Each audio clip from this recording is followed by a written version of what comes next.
So getting back to honest, fair, and reasonable mindset. So this slide right here is a bunch of definitions basically. But I just wanted to go through very quickly. You know, we're talking about being free of deceit when we're being honest, right? Untruthfulness, being free of deceit, untruthfulness, and being sincere. Being reasonable is having a sound judgment, fair and sensible, fairness, and being doing things in accordance with the rules or standards, right? That's what our fairness definition is, especially with a contract, because a contract is full of rules, right? And so if we're following all these things, I mean, it doesn't sound like such a hard thing to do, right? I mean, I know it is hard because, you know, there's an adversarial kind of scenario sometimes, but if we can get away from it and just recognize that what we're doing, what we're trying to be, are just reasonable people, it kind of gives you that strength, I guess, behind what you're trying to convey. Because if you're trying to be, I don't know how to say this without swear words, kind of a hard ass, and you know, you're not being a very nice person, right? But if you're trying to be all these things, then it's hard to take offense to whatever you're trying to convey. And that gives you that strength, I guess, to get your point across. The sincerity. And just kind of holding that in everything you do. And then my little sticky note there saying that that's going to make a difference for you on whether you're having a good or a bad day. Right? When you're just trying to be reasonable, it just is so much easier than trying to win something. Yes. Sure.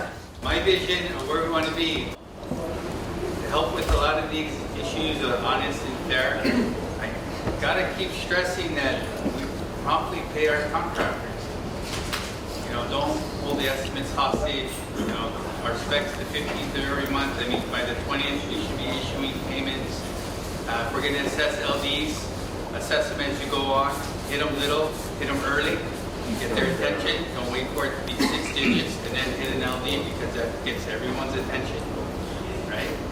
And that's just being a fair, reasonable person, right? To warn people that they're getting in trouble. Yeah, to be upfront, but I cannot stress that we should be, we really got to get better on paying our contractors on time. And be proactive in it. Don't wait for their numbers.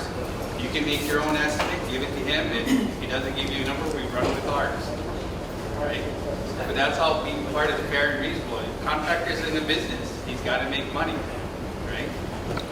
And then if you're going to do any kind of holdback, then you've got your deficiency log to prove what hasn't been done, what isn't done properly. So when you're paying for things that are done properly. So guess what? In your spec, it even says we're supposed to be, or the contractor at least, it tells the contractor that they have to be honest, fair, and reasonable, like we're trying to be, right? So you can hold them to this. 108.04. It tells us that everybody needs to be civil, honest in all dealings.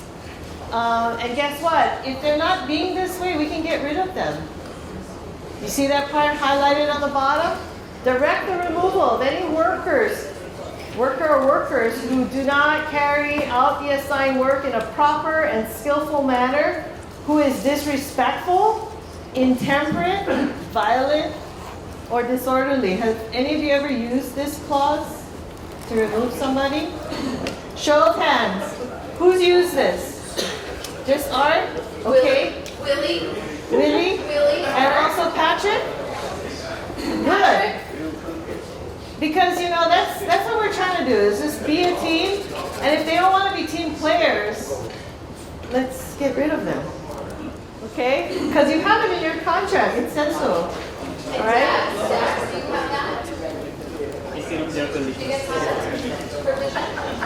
I mean, it's a drastic move, but you're going to temper it by how badly this person is holding things up, right? If you're keeping track of deficiencies and this person is causing a slowdown of progress, that's going to be a really good reason, right? Chris, Question? does DAGs have this provision? Yes, we have. We do have conditions. Have you used it? Yeah. Yeah, we use that to communicate. First step, we have this in a condition in the contract. Right. We have authority to remove anyone disturbing, violent. And we disorder. usually do three strikes, right? Verbal, written, and then out. So Patrick, in your scenario, did that help? Did it remove the person? Not quite. Not We got quite. to the point it was more of Was it a a warning? warning. Okay. But it's good to show them that it's in that contract that we're all going to behave, right? But it's still a work in progress? Same kind of. Okay. At least you've given them that warning though, so that if we need to get heavier handed and actually call for that removal, you've already gave them one notice, right? So timeliness, I'm just showing these pictures, right? The reason why we need to be timely is it's so much easier to put out that little flame burning than the giant forest fire. Okay, because that's what happens with things that just fester and linger, is it becomes such a huge ordeal. I mean, you have to go back in time to remember things. And so we want to avoid this issue and get to the problems when they're smaller. So setting up for success, knowing your schedule is pretty critical. Is that something you agree with? Show of hands. Okay, so that's not a very exciting kind of show of hands. So what I'm going to impress upon you is that, you know, your schedule is really the contractor's plan, right? It's his promise of how he's going to perform. Now, through the assessments, we heard a lot of this, you know, the contractor gives us schedules that they don't even follow. I just heard it at the break. So do you guys, so I asked earlier if you're getting schedules. Are you getting schedules? Yes. there was a Are you getting speaker again. schedules that are actually helping you manage your project? No. No. So that's where we have to work on the expectation. Because I think part of it is, this is my personal opinion, you guys tell me. Part of it is the contractors don't feel like they have to do it. They don't feel like you're going to hold them to a schedule. So why are they going to put work into a schedule when you're not managing by a schedule? So part of this whole effort is you guys as the front line making sure that you're getting the schedule. Do you guys get method statements? How many of you at the beginning of the job get a method statement? So during the assessments, people did not get this. You're going to start asking for it. You're going to start getting it. If you don't get it, you have to document it in your deficiency log. Are you getting your equipment listing? Yes? Yes. Why? Because you need to know what they're using. I mean, if we get forced account. Forced account. So I think the contractors are giving it to you because they know that's how they're going to get paid under forced account. So they need to turn in the method statements. They need to understand why it's important to them.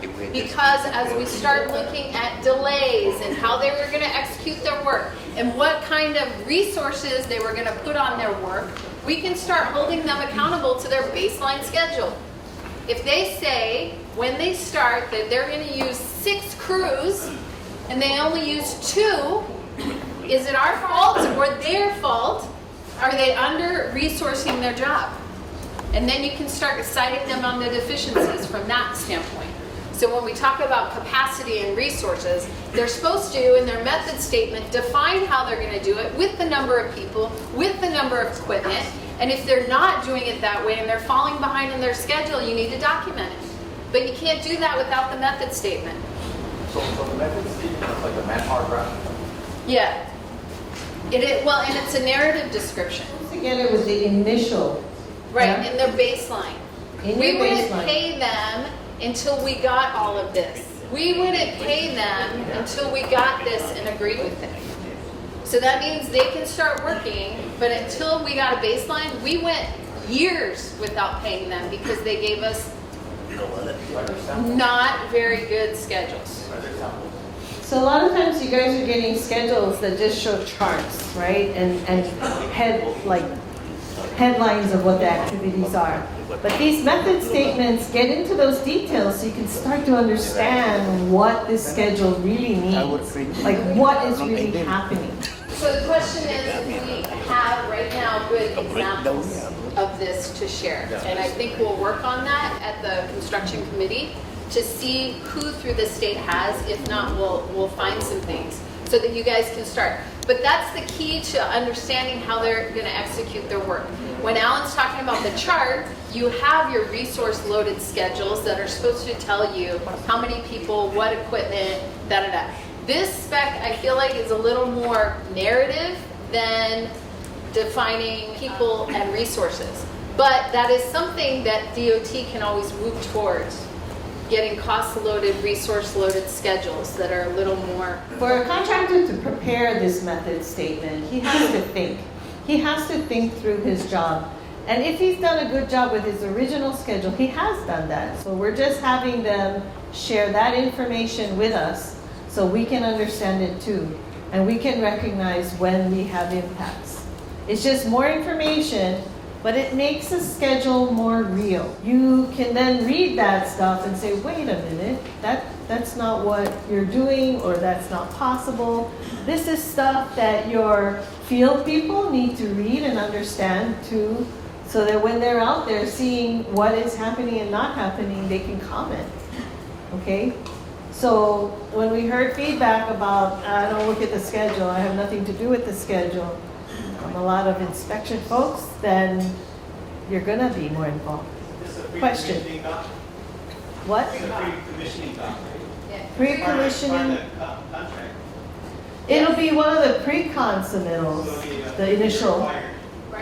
Right. It's just, we need to start opening these things up and recognizing what we're receiving. So in ours, are you DOT? DAGs, right. So this is coming from the DOT standard specs. So that's where it's a little bit different. I'm not sure what the DAG spec is, but I'm sure that you have some kind of requirement for a baseline schedule. And in there you may, and you guys tell me, if you have, basically it's a description of manpower and equipment and how they're gonna execute their work. Yeah, we could just require contractor to submit a schedule. And now for complex projects, we would ask them to submit a narrative. So that's what this is. Describing Right. assumptions, Right. constraints. Right. So it's for communication purpose. Right. And so that's more of what the method statement is, it's that narrative. So I'm not sure how you describe it in your specification. I mean, because if we don't get these statements, we're just assuming, right? We're just assuming what's happening based on our experience. And so if we don't have the experience with some of these activities, how do we know what is really happening? And that goes back to Marvin's statement about doing a lot of paving jobs. So you're doing a lot of paving jobs, and then you have a structure, or signs, or guardrail, or I don't know, something else, concrete pavement. How do you know how that work is going to be executed? So getting that information from the contractor becomes crucial for your understanding, as well as sharing with the inspection, so they can say, well, wait a minute, they can't do this before they do that. And so everybody's on the same team and same path in understanding the work and knowing when things have to happen. If those inspection guys are in your weekly meeting, they understand the 3-week look ahead. If they're not, then looking at the look ahead along with the method statement, they can start understanding what's critical, what needs to be checked. And of course, the project engineer, all knowing, has to provide that communication link to the field, because you're the all knowing, you're the orchestrator. So in this slide, I put the spec section numbers. So that very first one, the 108.03, that's your pre-con submittals, right? So this is where this initial schedule is required. And then for the details of what all has to be included, it's in that 108.06 area. So you see 108.06, 108.6 in all these things, and that's the section. Now we only pointed out 2 very key things that we really want you to get, the method statements and that equipment listing, to be able to now paint that picture of what this schedule looks like really, in reality. Not just a chart with a bunch of dates, That's not what it is. Other parts we wanted to highlight in this section is, this is where the every 2 weeks comes into play. It actually says, you're required to get an update from this contractor every 2 weeks. So what's the difference between the update and a 3-week look ahead? Any answers? Update is for all, yes. Right. So that means the entire schedule, updated every 2 weeks, is what your contract says. How many of you get an entire schedule updated every 2 weeks? So it also allows the engineer to reduce it to monthly. So maybe reduced to monthly by the engineer. So how many of the engineers, whether it's project engineer or RE, write a letter saying, we will let you reduce it from 2 weeks to 1 month? Okay, but that's what your spec says. No tickets out there. 3-week look ahead. So this is what everybody talks about, right? The weekly, 3-week look ahead. But this is only 3 weeks. It's not the entire update. So we need the entire update monthly. Why do we need the entire update monthly, Marvin? So you can see if the contractor is on schedule. If they're on schedule, if they're providing the resources that they said they were going to. If not, it's a deficiency. You write a letter and you tell them. That becomes part of your documentation. And then at the end, if they're claiming delay, guess what? They didn't follow their baseline. Now they can always up their resources or lower their resources, but it's one of those things that you can point out to them. Provide comments on their schedule every month to document pending liquidated damages because of delays, to document deficiencies. I know I've had contractors submit an RFI and they say, we're waiting on this RFI. Well, guess what? The RFI is a correction to their deficiency. So we need to make sure we clarify that. This is not an RFI. This is a contractor-owned deficiency. And clarifying all of that on a monthly basis to make sure you're painting the picture and that you are documenting deficiencies. One of the comments we got, and maybe it was more than one time, we heard on 3-week updates that they were different from the original schedule. And that's not what we're supposed to be getting. Like Kai mentioned, the 3-week schedule look ahead is just a 3-week piece of the bigger schedule, right? The updated schedule. So your schedule, if it comes as an update and you review and say, yep, that's what happens, or that's what's happening now, then that 3-week portion of that update is okay. It doesn't have to be a 3-week update of the original initial, because that's already history now, right? But getting those updates is the critical thing, because then you see what's happening to the whole project, and then the 3-week look ahead is just that 3-week portion, week by week. So it was very disconcerting to hear that the 3-week look aheads didn't look anything like the schedules, because they should be there. You're just looking at a small window of it. Okay? But I think what was happening possibly is maybe the updates weren't happening, and so you were getting 3-week look aheads as updates. Question? Yeah. One of the issues that I've had in the past, if the contractor doesn't understand how to build a project schedule, the original project schedule, he doesn't know how to do that because Okay. it's maybe like 2 guys in his whole shop. Right, and they're And the learning. owner. So Right. they're learning, right? So now they understand that, okay, this is what we need. So they give us a Gantt chart, Right, which is not really the project schedule, but they give us something with tasks. right. And then we still have to look at it. And so we're basically training them and teaching them how to do this. Right. And that takes up a lot of our time here. Well, so insisting on getting some of this stuff up front, right? The pre-con timeframe. If you're going through with them at that early stage, all these things they're required to do, that's forcing them to do that homework and learning up front. Because you don't want to be teaching that as you're doing updates continually. But granted, there are things that come up that maybe they didn't think through initially that they will then add and refine their schedules with later. Goes to that first comment about low bid. The low bid guys are usually not the well-staffed people, or they don't have an full understanding of what they're actually bidding on. They're just looking at what the bid documents say, and they said, yeah, we can do this, or we can try to do it, or we can upgrade to do it. Well, we're gonna make them do it. Yeah, and that's where it becomes a point of contention between the project engineer and the contractor. Because now we're telling them, okay, you got all these requirements, and they're going, that's not what we bid on. Yeah, but it is. And I again, think, and So- part of this is gonna be an education on the contractors. Yeah. I said it before, they need to understand, and in talking informally to contractors, we're talking about this whole thing, and they're like, well, you gotta let us know, because there are a lot of things DOT is not enforcing.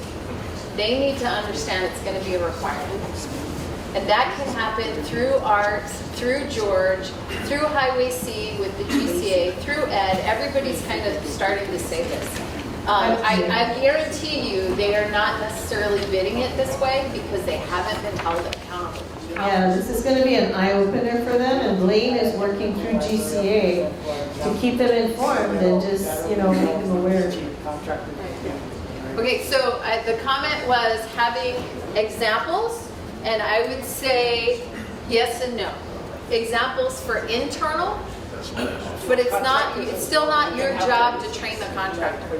We have a technical library of exemplar examples from previous work that we protected.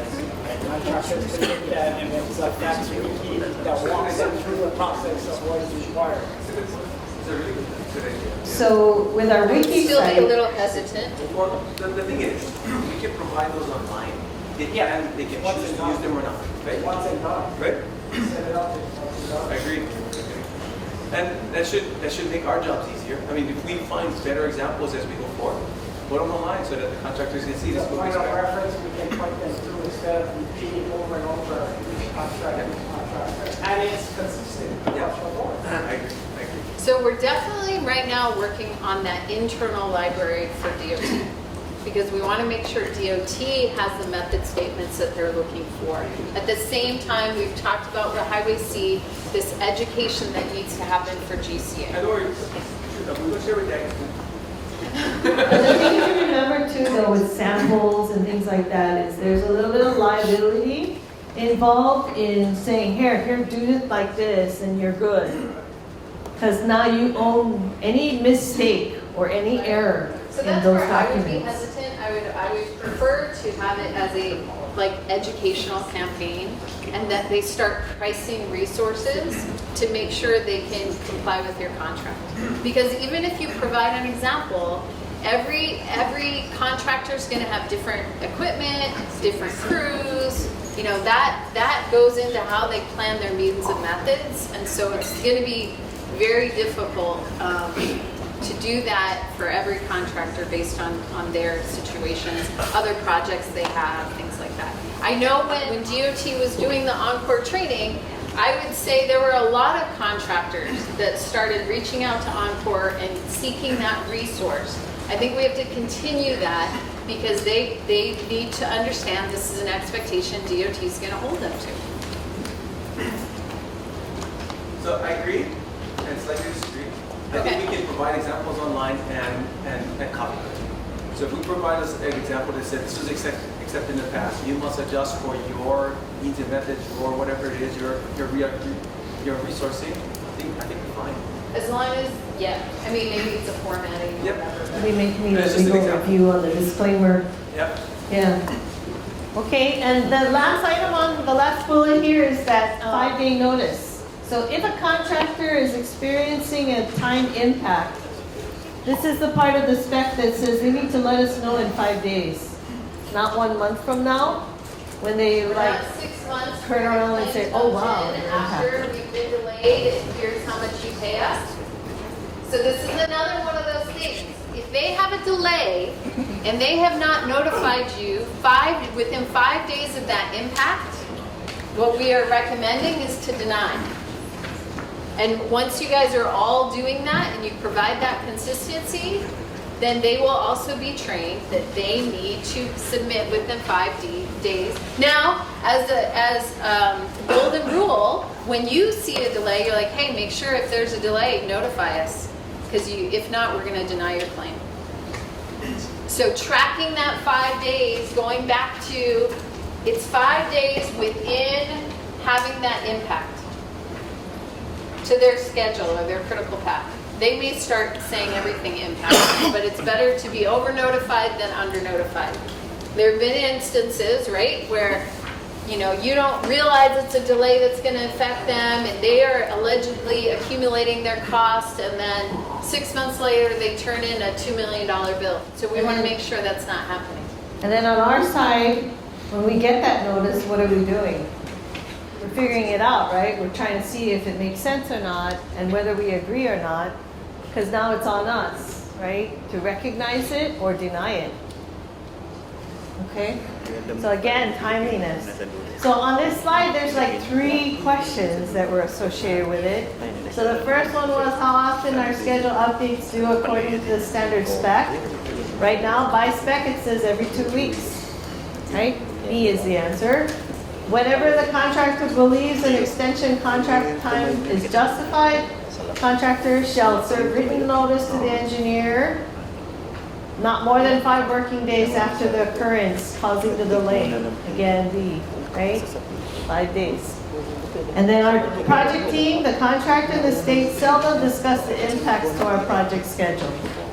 I hope that was false. Okay, but it's going to be false after this, right? Please. Because that should be one of the items that you're talking about on a weekly basis. Hey, this is happening. I know it's happening. Is it affecting you guys? Is it going to affect you guys? Start tracking. So we said we're going to try to do a module later in more detail with schedules. All right, but just to give you some very basics, when you get an initial schedule at that pre-con, there's just some very basic things we want you to take a look for, because this is probably going to be an immediate request for correction. First off is you're supposed to be getting these things very early, okay? Per contract, in the 108.03, it's 30 days from notice to proceed. Basically, before physical work starts. Is that happening? Baseline schedule.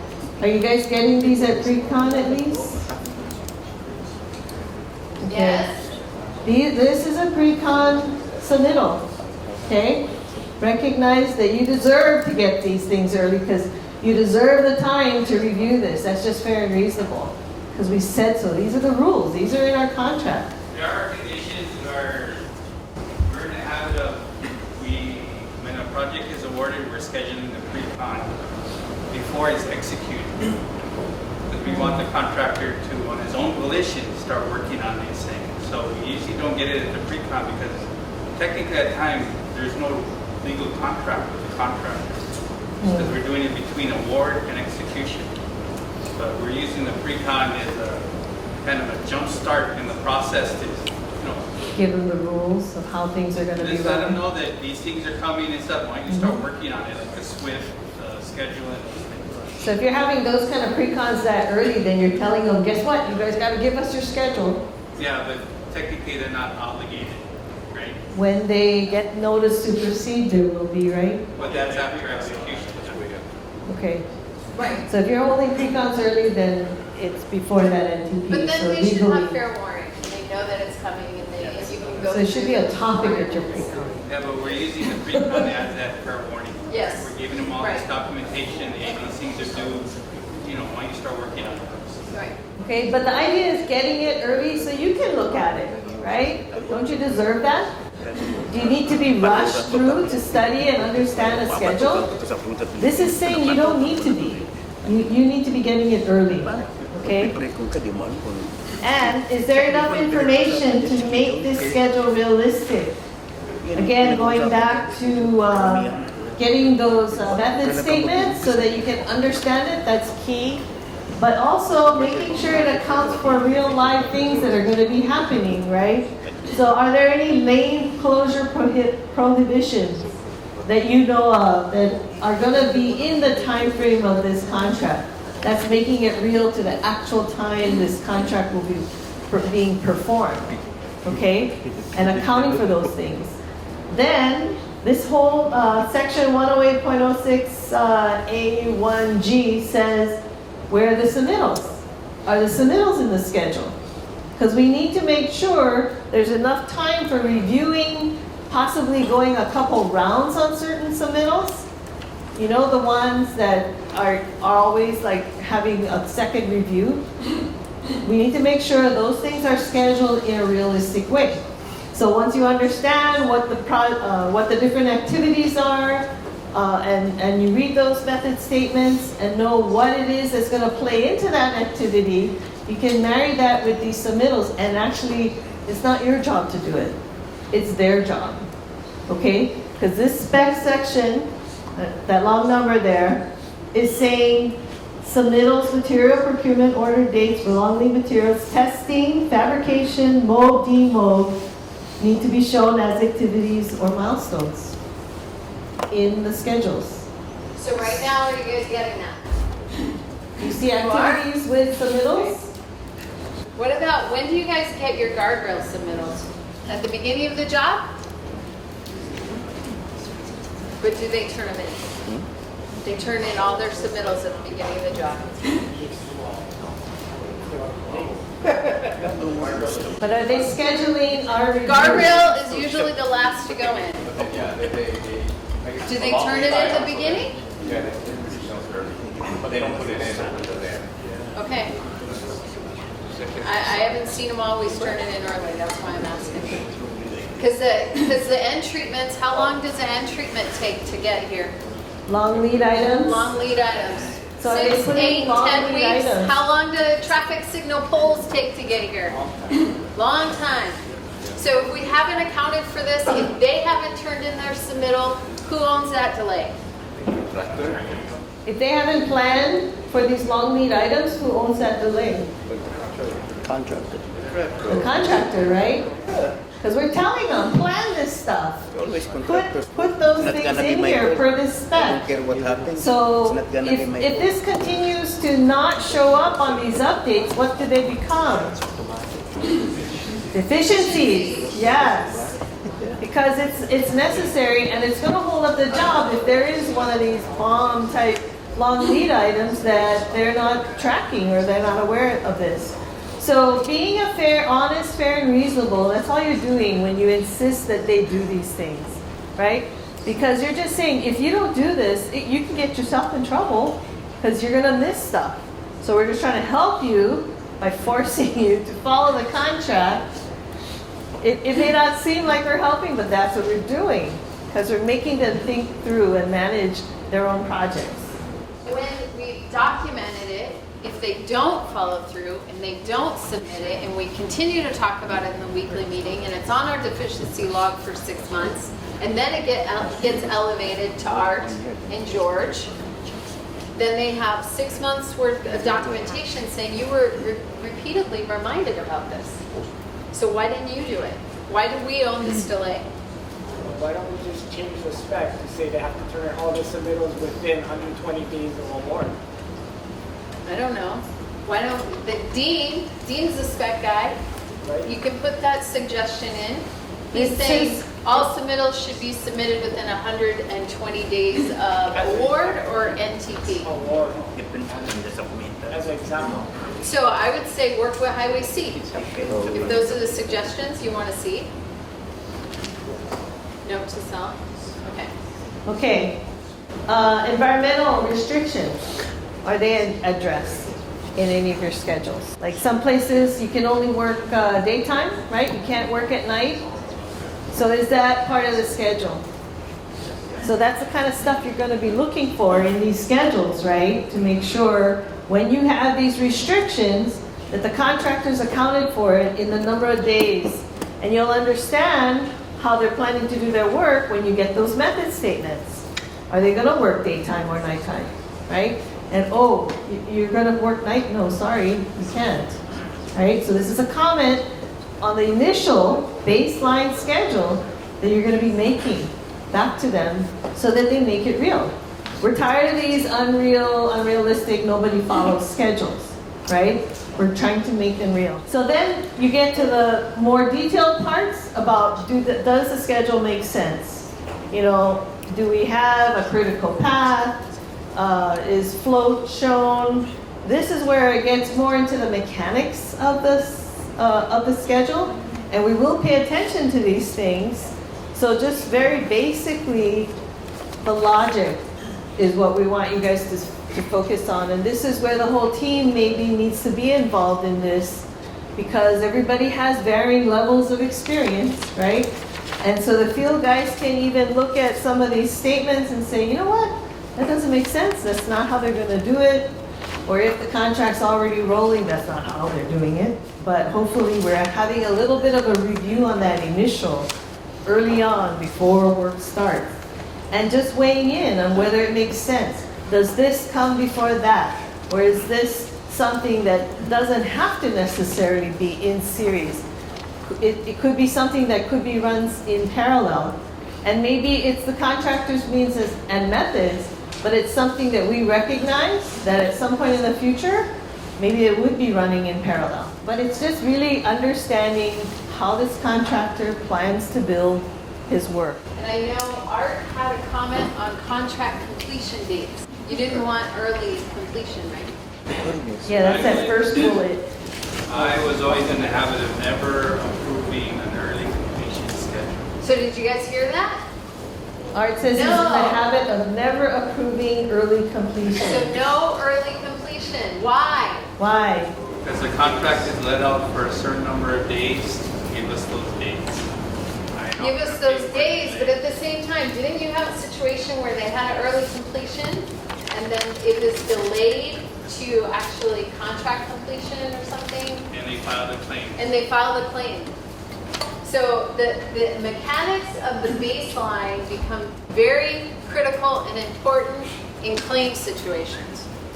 And who owns the float and how that is in your schedule. So that's what we'll talk about when we do the 101 schedule module, but just knowing that where that completion date is and how the float is recognized, and making sure that they don't file a claim later because they finished later than they said they would, but before contract completion. Does that make sense? So making sure that you're paying attention to when the contract completion date is noted in the schedule, who owns that float, and clearly articulating that in comments back to the contractor on their baseline.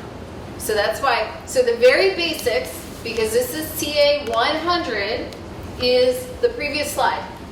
We want to get a schedule, we want to make sure you have method statements, we want to make sure you're getting updates, we want to make sure you're getting 3-week look-aheads, and that the look-aheads match the updates, and then ideally, if you're getting baselines, you can start asking those questions.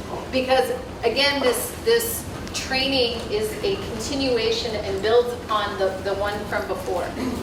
When we start talking about these things, again, basic schedule review checklist, because maybe if it does have an early completion, you're like, I don't know, what should I do? And then you're going to talk to your RE, and then you're going to talk to Art, and then I know you have on-call special scheduling people that can help you, would be willing to support as well. But let's make sure we get those answers up front. This is the very beginning.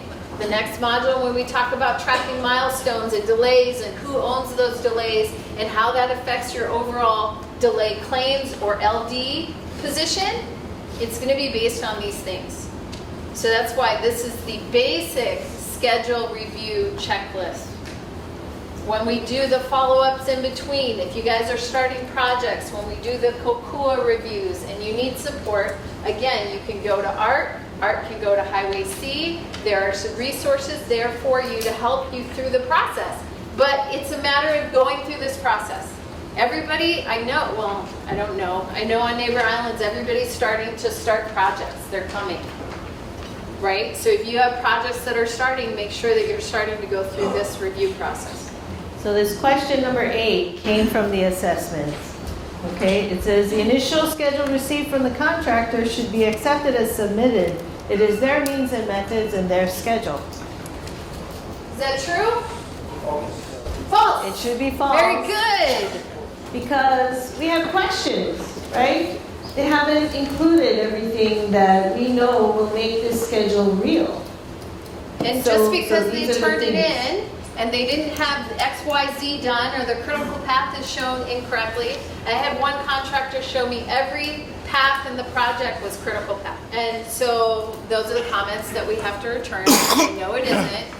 Revise and resubmit. And always know, and talk to Art about it, but always know that you can withhold payment if you're not getting it. That's how important it is that we get it at the beginning.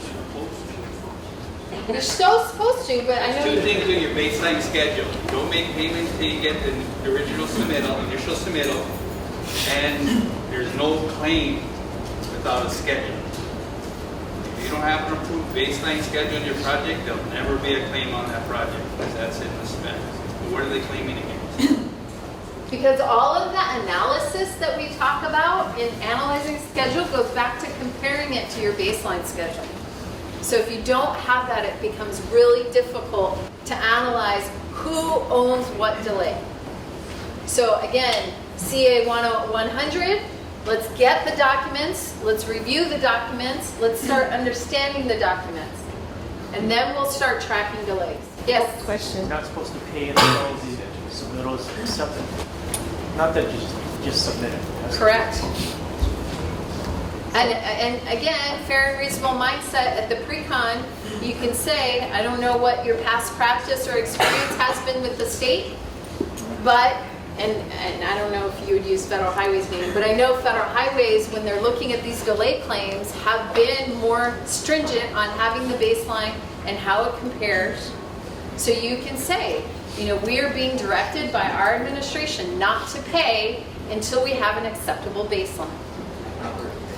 And I know the contractors that work with Hart right now are used to that. They've gone years without getting paid because their baselines were unacceptable.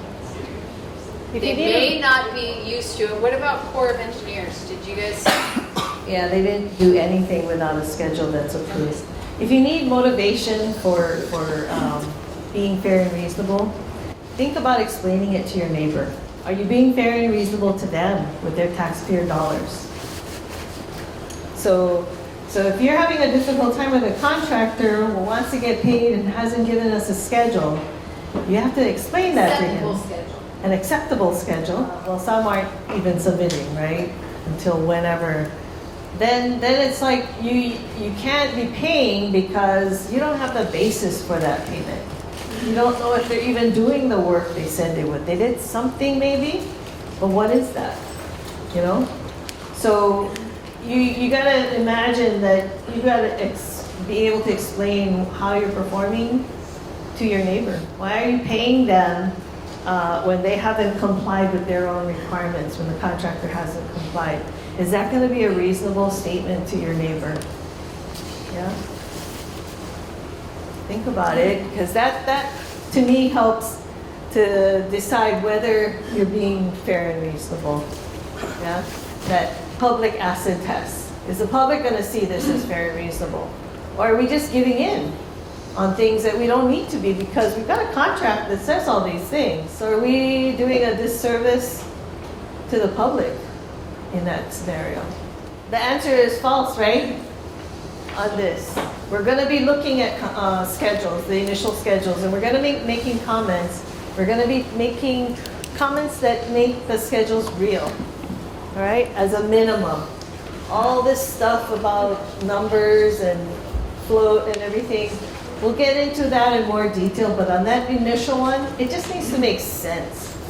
And accounting for the guys that are still learning on the job, those contractors that don't know for sure how they're supposed to be doing this.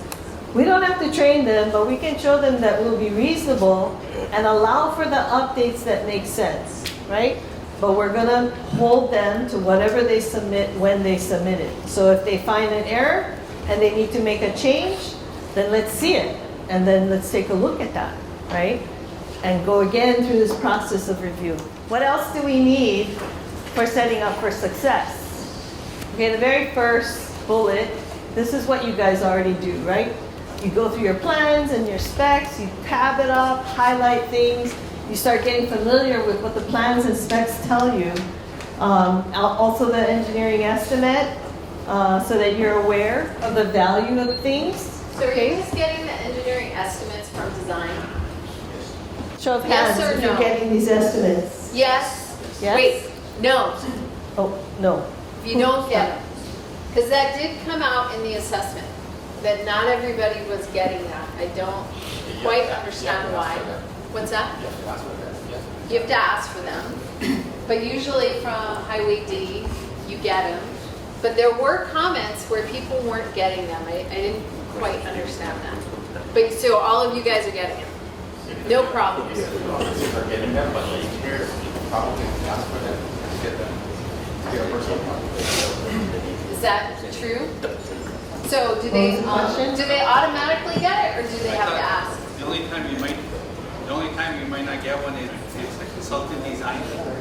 But to our But project even when manager. you get a consultant design, shouldn't they have an estimate? Yeah, but like Karen said, you gotta ask for it, and I don't know of anyone who asked for it and didn't get it. Right. I mean, that was one of the things that came up. I wasn't sure, I mean, if it's an automated process or you have to ask.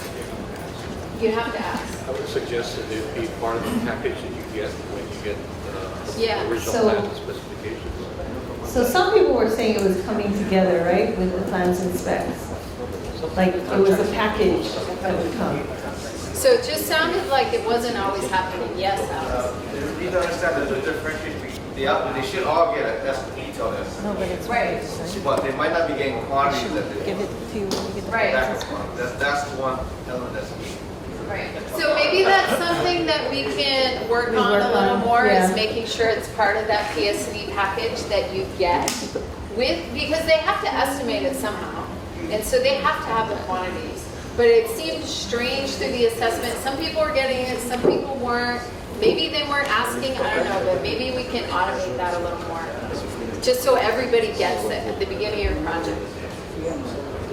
Yes. Okay. I think the issue before where the designers are hesitant on giving their quantities because they don't want that to come back As an error. as an error. So they would give it to us, but I think more often than not, they tell us don't share it with our contractor. For sure. It's for your own engine. Yeah, these should be all tools for I don't us. remember where we never got it when we asked for it. That's still the case today, I would say. So this is the most exciting part of the whole morning. So let me go through it. So Not lunch. we've created Not a master submittal log. The most important. Lunch is the second most exciting thing. So it includes this reiteration of the Highway L training on the a material summary tracking. So this is the master submittal log. Does that look familiar to you guys? It came, well, So this came from Highway L, right? So this is not the master submittal log yet. This is the master material list, So right? everybody familiar with Highway L, who is part of our team, master material summary log. This is what they made for you to keep track of everything that they're going to need if it applies. Wait a minute, you're to not your familiar budget. with this? Yes. Somewhat. Okay. So we took that. Yes, the top And- one. Yes, the top one. So the top one is the materials from the lab. It's the material summary. And that is supposed to be filled out when? The master material summary? At the beginning of the job, right there. The form should initially be developed with a list of items and description that are requested prior to construction. So what you got was this, and then this blank form, right, to fill out. So what we've done is added it together. So wait, does everybody get where we're starting? I just want to make sure. This Because I'm thing, not getting 100%, Yeah. like I know what you're talking this about. material list, This list right here. where it shows that the reviewing office are all these different L codes within labs. So Highway L came up with this, right? And we fill it out at the beginning of the projects, right? So you pick and choose the things that are applicable based on the spec section. So it's a draft, or are they supposed to be doing it, Art? This one, Yes. I haven't Just wait. I forget the This year. is what I was super confused on. Do you get this completed by lab? Yes or no? Should be no. No. Do you get it completed by design? Yes or no? No. Right. So what my understanding is you guys are supposed to fill all of this out at the beginning of a job. You're supposed to select the My items that understanding. apply to your project. Does anybody have a different understanding than that? Yes. It's only because they submit materials to us during, as the project is going on, not at the beginning of the project. Right. Okay. Correct. But you have your pay items and an expectation based on quantities of how many samples you should have. Definitely correct that that won't be the final. It'll be the It'll be beginning added and the to. starting point. Right. Yeah, so as they continue to submit, we're updating that. Right. Okay. But getting the draft together is part of your pre-project planning. Okay? And we're going to add to that a little bit. Because that is a list that contains all of the materials that lab is looking for and the samples that lab is looking for. So based on Art's urging, we went through and made a master submittal list with everything in the special provisions and in your standard spec, So- including materials. Yeah, what you were given from labs was this list, and then this blank form to fill out, basically to identify the ones on this list that apply to your project. So what we've done is just added those columns on. Basically, these are just showing the processing, yeah, of those through labs. And so we've just added them to the actual items so that you can pick and choose and just delete the parts that don't apply or shut them, close them off. Okay, so does Okay. this make sense? Yeah. My engineers will fill this out, but who's we have to send it to? We send it to lab. Okay, so at the very beginning of the project, it's just a tool for you to track everything you need on your project. You might sit down with your RE and say, hey, this is what I came up with. Does this look correct? As far as the master material list, does that go to lab at the very beginning of the project? No. So these are all tools for you to manage your work. So it's a guide, yeah? It's a guide of what will be needed. Yes. This a while ago. Yes. We worked like a dozen new engineers. Yes. And we probably do need to revisit their training, but this list has the materials in it as well as everything else. So it has your schedule, it has your method statements, it has everything that you need to do to collect on your project. So this is the other parts we've added to this, right? I'm just kind of showing you how this little log has grown. It's kind of grown horizontally and vertically. So on the right in the yellow is where the tracking through the labs for this material summary process is. And then over on the left, we've added just two little blue columns of date required and date received. So Okay. do you see that? I know you guys are a larger group. Yeah, I'm gonna show it to you It's now. hard to see on the little live. piece of paper, but way on this side, you're starting to tie these items to your schedule. Why is that important? Because if they don't submit it, Oh wait. Because if they don't submit it and it affects your critical path, it's going to be a Oh my deficiency gosh. or an item you need to track. So small. So not only are we making a list, a very small list of all the items that you need to collect on your project. So at the very beginning of the project, you can take this log. You can look at your pay items. You can see which pay items are applicable with respect to the entire overall standard special provision. You can delete items that are not applicable. You've got part of the lab Okay, I stuff can in there. sort of see If that. your project has those materials, I and you cannot. have this huge long list at the very Maybe I have to beginning make of your it bigger. project that you can use to start from. It's not going to be the end, it is the beginning. It is your pre-project planning tool. Does that make sense? Where's the master list stored at? The master list is going to be stored on the DOT wiki site. Okay, a little bigger. I just got to go back and Yes. forth. So you have a dot.wiki site, and this is where eventually we will have best practices. We will have these logs that we're talking about.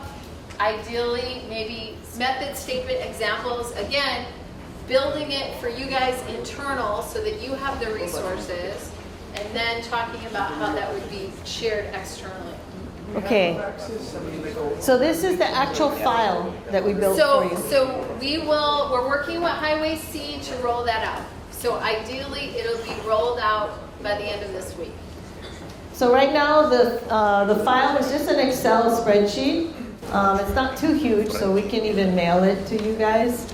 But it's got all these toggles on the top, along the top listing, so you can sort and look for things. So if I'm looking for a certain spec, I can pull this up, and so these are the ones that I have in here. Anyway, there is It's really a, hard to see because this is a big group. yeah. So as soon as you get it, and this is where if we have to do more individual sessions with COCUA review or you guys working with Art, we'll just figure it out. Neighbor Islands is a little smaller, so it's hard for you guys to see this. Yeah. But just know that it's a master log. It's going to be part of your pre-project planning. And it'll have everything for the materials one. as well as what's required by your spec. I wasn't in the standard spec. I was in one of the specials. That's why I was limited. Now I gotta make this bigger. So that's an excellent suggestion, and that is something we would like to move towards. But basically, I think Navy and DoD do require the contractor to have this master log of all the submittals, so everybody's on the same page. And in Alan's past experience, the designer helped develop that master log. They Right did an now, initial. we're not there yet, but it is something that would be good for DOT to work towards, where the designer is helping populate this, and then part of the contractor, when they bid on the project, is they actually submit it. Right, and so that you're starting with a starting point, not only from the designer, but the contractor. But your specs right now aren't written that way. So it'd have to go through a process to understand how you guys would make that change. So But this is like the starting point. The way that we built this, you can see, well, maybe you can't see, only I can see. But the spec sections that are shown right now are like the 100s, which you're not used to seeing in submittals, right? But what we did was we went through the entire 2005 spec section and looked for the word submit, okay? Or I think we did submit, qualifications, things that would generate. I think we looked for plan, things like that. And what we did was we inserted the paragraphs, which are noted in the item section, to show what it was that was required. And so these things that are shown right now, one-on-one, what is this? Written agreement between the contractor and the state by labor and materials. Maybe that's a month. We just searched for everything, okay? So that you could go If you through. have your spec book, right? You have your spec book tabbed and highlighted. That's what this is. Only it's in a spreadsheet, so you can search for it. So if you're looking for crane operator qualifications, you can find it. And then in your planning, you know this is what I need to get. But now when I'm reviewing my schedule, when do I need to get it? I look at their schedule and I look at the requirement. Okay, their schedule looks like they're going to do their crane operation in April. I need 30 days to look at it. I need to give so-and-so time to look at it. I should get it in February. So then on there, you've got date required, date received. So you can track So when you can need start it. to plan and start for when you tying it expect to your those. schedule. Yes. So it'll be on the DOT wiki site, and Art was the one that really pushed for it. It is a draft. It is something we pulled together. If there are any updates, just let us know, or Art know, or Highway C. So this would just be a starting point for any project. Along the bottom, So the very first tab is the standard spec, the 2005, right? And then the second tab is the DOT Fed special provisions, which have some adjustment. Then there's the state special provisions, and then the different counties. There's City and County of Honolulu also. We tried to incorporate everything that was on the DOT website as far as specifications that are there. So of course, with yours, you have special provisions that might be, they're not in there, right? You're gonna add So unique as stuff. you're doing your project, you can start with this master list, and then you can add your specific special provisions for items that you have. And then project engineers can share that with the inspector so everybody knows what is supposed to be collected and when and how that's going to tie to the schedule. So it's the whole concept is to just start pulling all that together at the beginning of the project. So like I said, this will be available to you guys, and you can give us any feedback on whether it's working or not for you, and we'll continue to improve it. Again, this is that log. So this is just a note that, with this master log, it's something that you can share with the contractor and just say that it is, a draft and that they need to update it and make it real for their contract too. But it helps them to plan ahead, and hopefully it's a good tool for them as well. Okay, so what else do we need? So we're going to introduce 3 more logs to you. Sorry, but they're going to help you, I think. They're what we talked about, right? RFIs, deficiencies, changes. Previously we talked submittals, so we gave you that log for submittals. So in your handouts, you have these logs now that I'm going to go through so you can read them because they're going to be too small up on the screen. So the very first one is the RFI log. All right, and this is something that you would be tracking with the contractor and hopefully sharing with them. But what you're going to want to get from them is what activity does this affect on your schedule, Mr. Contractor? And when do you need this response by? Okay, let him give you some idea of the urgency, right, up front. Let's find out. It's better to know than not know in scenarios like this. So have him be part of that team and help us manage and tell us when he needs his answer by. Okay? Are you held to this? It's just what he needs it by, and we're going to try our hardest to make it. But at least it just puts us on notice, right, of when we need to be done by. So right now, are you guys using RFI logs? Yes. How do they compare to this? Close, but not detailed. Close, but there's a little more detail, right?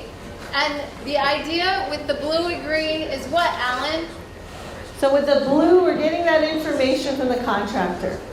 In our beautiful e-construction world of the future, these RFIs will come to you through that e-construction system.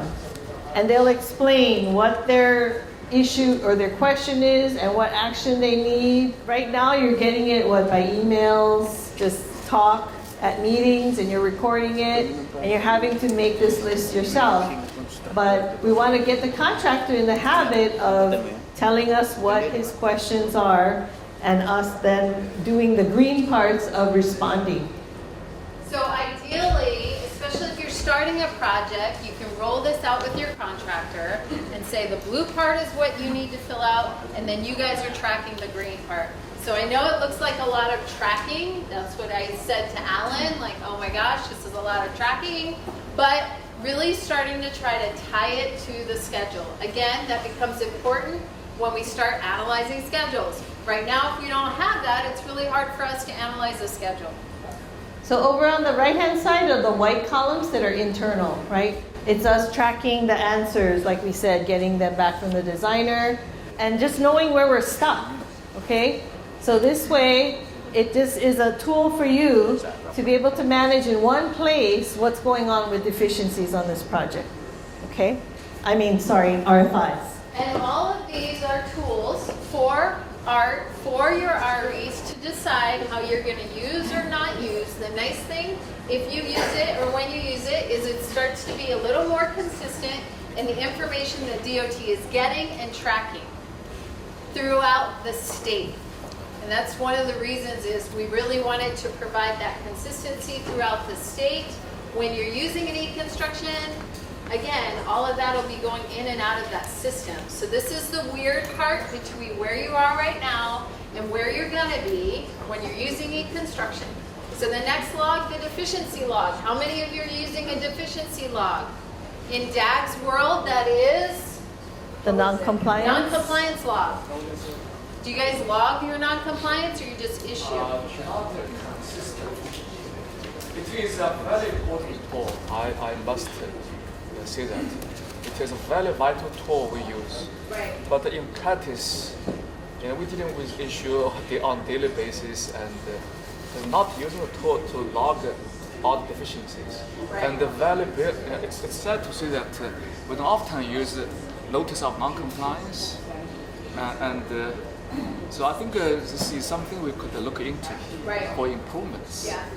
But on the other hand, we don't want to send excessive, numerous notice of non-compliance Right. for minor issues. Right. So it's a balance. And that's where that tool becomes. So he's saying they issue, Gordon's saying they issue the non-compliant, but they don't always log it. And I think that we had questions throughout the state. It's like, well, do I log it if it's something they correct in 5 minutes? It depends. It depends if you're having quality issues. It depends on the duration. It depends on a lot of the project engineers. I think as you're using it, you'll develop what you feel the best practices are. But again, looking at consistency, we want to make sure we're communicating what those best practices are. And we can start posting that on the DOT Wiki site to say these are the guidelines that people are using these tools. But the first part is just tracking it. And I will say from heart, one of the good things with tracking this is for whatever reason, people don't like to have deficiency logs that have a bunch of stuff on it. So they want to get rid of them. So Kiewit would constantly urge us, take that off. And we're like, no, it's not corrected. And so it becomes this informal tool that you can use to track everything that's happening, as well as tracking the things that are outstanding. And if Art and George have to get involved, you can say, here are all the quality issues we've had with the project. Here is the character issues we've had. Here is the thing where they haven't turned in their schedule repeatedly. But it's really going to be up to the REs to decide what you track, how you track, and sharing that at your RE meeting with Art, and then Art through the state sharing how all the tools are being used. Because right now you guys really don't do this. And just in past experience, it works just by tracking it, right? DAGS is saying just by issuing the non-compliance, it gets attention. When you start tracking things, it gets attention. So that's the point of the log. And I will build upon that a little bit more. Okay, so one of the things we mentioned over here about having the contractor doing it, one of the things we've talked about, and this is just talk, is having those contractor performance reviews. And whether it's even held or whether it's an informal thing, at least it's feedback that goes to the contractor. In DoD world, which most of the contractors you guys work with work in DoD world because they work in this state, they're used to contractor performance evaluations circling back into procurement. And so somehow, whether it's informal or it's formal, it becomes a tool for you to communicate with your contractor on their performance or lack thereof. It's a tool that you can share as you elevate it through the DOT and through the state. I think DAGS on Maui had said, can we share this information? So that would be a discussion at ED's level and the government and how you can share and vet this information to make sure everybody is starting to be held accountable. So that accountability core value may go beyond your project. It may start feeding into how the contractors are evaluated. But that's that long reason, that why we may do this, why it's important. Right now we're just saying, let's get started. Okay, so the last log, the third longer sheet, is the changes log. Okay, and so what we've introduced in this log is that merit status check that you guys talked about doing, right, in the triangle, making sure that this is a valid change, that it's not something the contractor just didn't find in the plans and specs. So the next 2 afternoons, we're gonna be talking about a lot of the things We'll go on into this more law, detail. and what differing site is, and what design deficiencies are, and how you guys are interpreting those now. And again, going back to getting better plans, by collecting the data and annotating design deficiencies, getting that vetted through DOT, then becomes holding the designer accountable to their designs. Or maybe it's repeat deficiencies. But all of it starts with collecting the data now and understanding why changes are occurring. So this includes the contractor proposal amount, right? And then any time extension requested, and then the dates submitted and what's the schedule activity number. So we're starting to recognize how it fits into the schedule. And of course, this is just an Excel spreadsheet, so you can tally up where you're at in regard to pipeline or POP, right? Potential impacts, depending on the values as they add up. And so this is the second half where we're going to talk about it in more detail for the changes course, but this is the first circle is the processing of the change process to just track our own progress. And then the gray area is like outside of our office. So this is what the 3 logs are that you've been given. And so the question was, why so many logs, right? Why is a log better than just having everything in my file cabinet? I've sent notices. The beauty of a log is it's a list, okay? And so a list is super easy to look at, right? And of course it's a lot of detail, but if you can capture the parts where you start to recognize, you can start to filter and sort for when we needed it by and when it was submitted it by, how late the contractor reacted to things. Now you have something that you can show to who. Who will this list now become important to? Your boss. Because now when you're struggling and you're spending hours and hours trying to get things done and nothing, you don't have enough resources, you're telling him I need help, he's going to be like, why? And you show him these logs. And he'll see, whoa, look how many deficiencies are not being addressed in a timely fashion. Look how many RFIs we have that are still open. Look how many changes we have, right, that we're still trying to process. This is such a powerful tool for upward management now to take a look at and decide, well, we better throw some more resources to this project. It's needed. And are you going to wait long when this list starts to grow? You shouldn't. Okay? Raise the flag. Wave that white flag. I need help. And this list will show you. On top of that, what these lists will show you is maybe patterns of what the contractor continues to fail to do, right? Is he falling behind on all the upfront paperwork that was supposed to have been submitted a long time ago? Now you have a list of when it was due and now that it's still pending. And you share this with the contractor initially at a few meetings. He doesn't pay attention. So now you're getting a little bit, you're trying to be fair and reasonable, but to be fair to that taxpayer, we need to kind of hammer them a little bit more. I think we should have a fail-safe in there when it comes to certain number of red lights start flashing. So when we get to econ, when we get to the wonderful world of e-construction, we will have bells and whistles that warn you when things are getting old. And it'll be sending you emails saying, this was due. Why didn't you get it yet? That doesn't seem great, but it feels like Right. So all we're able to give you now before the wonderful world of e-construction is these logs, right? And they're electronic Excel spreadsheets that you can sort and look for what's old, at least. So Alex, right now in econ, they're saying with some of these things, say it takes 30 days for an RFI or things get old. Faxware will ping people. Ooh. Does it do that right now? Right now, there's a couple ways. Correct me if I'm wrong. It does track days that it hasn't been unanswered RFIs. So there's a way to look at a bar chart like that. So you'll know what's outstanding. So that's in there. The as far as pinging them, Emails, we alerts. they can do that, but I don't think we have it in that way right now, Okay. but it can be done. So those are the comments that we need to share. I believe there is an e-construction committee that is being formed, and so those kind of things need to be compiled so that as you're working right now, I believe you're working with Faxware, there were discussions of other softwares and Yeah, just being able but to you'll know look how to at use whatever, it. the functionality. Because again, these are your tools. You're the one that's going to use it, so let's make sure it has the tools that you I got a need. great comment here about, okay, so when we get e-construction, all this stuff is obsolete. Yes, we hope so, right? Obsolete or As far as- incorporated in e-construction. Yes, as far as Not obsolete. not obsolete in terms of doing the work. What I said to him was, yeah, because now you'll know how to do this in e-construction. So doing this on Excel spreadsheets is practice for what will happen in e-construction.